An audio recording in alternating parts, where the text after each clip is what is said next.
नमस्कार दोस्तों, welcome to topper psyche. तो फाइनली आपने सभी ने न्यूज़ सुन ही ली होगी कि अब 2 साल के लिए India as a non permanent member elect हुआ है at the United Nation Security Council में।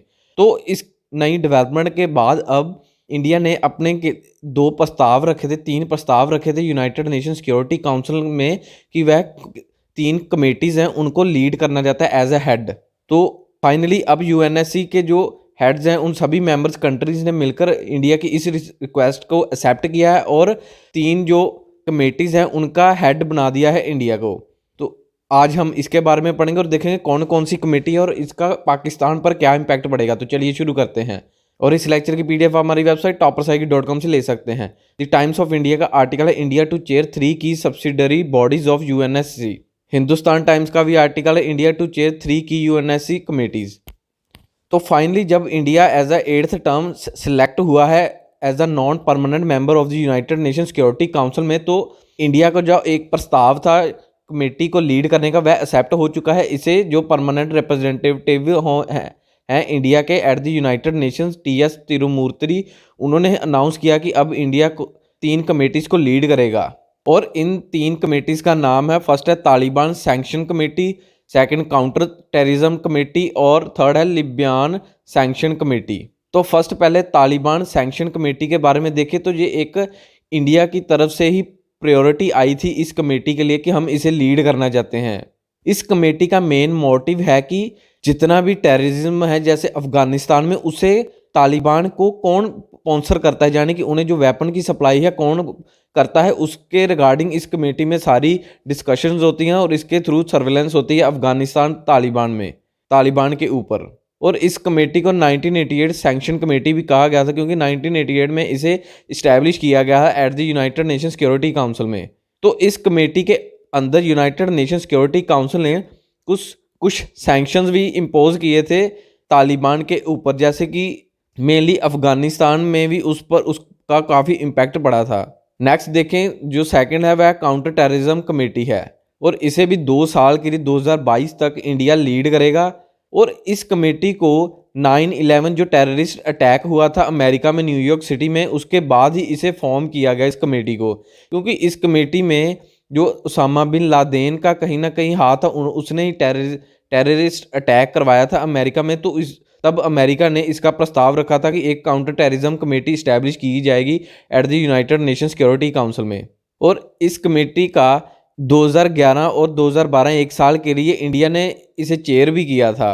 और इस कमेटी के मेनली 15 मेंबर स्टेट्स हैं, मेंबर कंट्रीज़ हैं, और उनका नाम है Russia, Belgium, Dominic Republic, China, Germany, France, Niger, Indonesia, Saint Vincent and the Grenadines, South Africa, UK, Vietnam और the United States of America. ये सभी मेंबर्स कंट्रीज़ मिलकर आपस में अपनी कोऑपरेशन करती हैं और जो टेररिज्म है उसे कैसे कंट्रोल करना है, उसको कैसे ख़त्म करना है, उस पर वर्किंग करती है।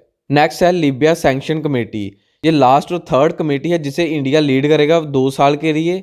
और इस कमेटी के थ्रू जितने भी लिबिया में जो टेररिस्ट ग्रुप हैं उनकी जो एसेट्स हैं उन्हें फ्रीज़ किया जाता है और साथ ही उनको जो आर्म की सप्लाई होती है उस पर भी बैन लगाया जाता है।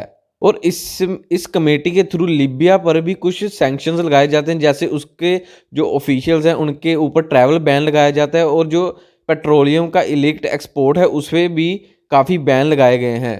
और इस कमेटी के थ्रू यूनाइटेड नेशंस ने 2011 से लीबिया के ऊपर आर्म्स एम्बार्गो सैंक्शंस इम्पोज किए थे कि इस सैंक्शंस के अकॉर्डिंग कोई भी कंट्री लीबिया को किसी भी तरह की आर्म्स और या मिलिट्री की इक्विपमेंट्स की सप्लाई नहीं करेगा। और इन सब के बीच में जो काउंटर टेररिज्म कमेटी है उसका पाकिस्तान पर भी काफ़ी इम्पैक्ट पड़ेगा, क्योंकि अब 2 साल के लिए इंडिया इसे एज ए हेड इसे लीड करेगा, हेड है इस कमेटी का। तो कहीं ना कहीं अब पाकिस्तान को जो वहाँ पर उनके टेररिस्ट हैं उनको कहीं ना कहीं अपनी लिस्ट को रिवील करना होगा, या उनके ठिकाने को यूनाइटेड नेशंस को या किसी और कंट्री को सौंपने होंगे। तो इस कमेटी के लीड करने के बाद इंडिया को काफ़ी अपॉर्चुनिटीज़ मिल जाती हैं कि वह अब चाइना को जो FATF की ग्रे लिस्ट में उसे ब्लैक लिस्ट में भी डाल सकता है। और जो इस 8th टर्म थी जब India as a non permanent member select हुआ यूएनएससी में, इससे पहले भी इंडिया ने 7 बारी अपनी नॉन परमानेंट मेंबर चेयर को काफ़ी बार इंजॉय भी किया है, जैसे कि 1950 से लेके 1951 में 1 साल के लिए पहली बार नॉन परमानेंट मेंबर बना था।